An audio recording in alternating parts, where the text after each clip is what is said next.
do that? Well, first of all, head to a store that specializes in the sport of running.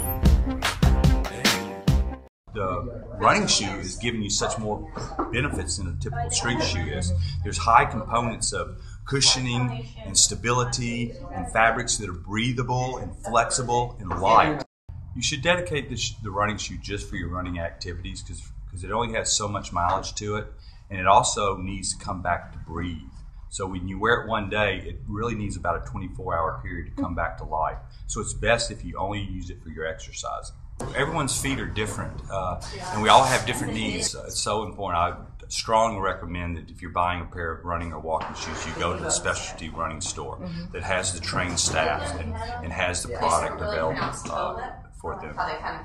First thing we can do is we can talk to you. What's your experience with your exercises? Do we need to be aware of poor knees or poor backs?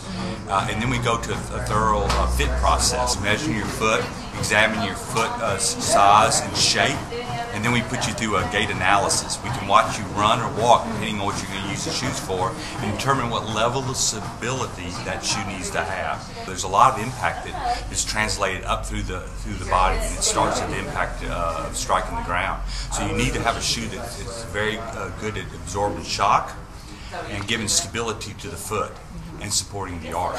And do you like people to bring in their old shoes too so you can see how they strike? That helps so much, Kirby. When we can watch the shoe and look at the wear pattern of the old shoe, it's kind of like the history of that runner. We can examine it. First of all, we know if it's worn out yet or not. So often we're able to tell the customer, well, no, you have some more life to it, or said this shoe should have been in a long time ago.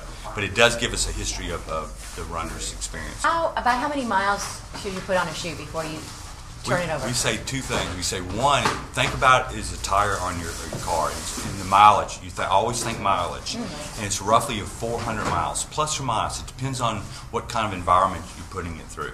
The second we say is the shoe should never have a birthday. If it's gone over a year, it's probably too old. Socks, in my opinion, are equally important as the shoes. It's very important to get a very high technical synthetic sock. In the world of socks, cotton is rotten.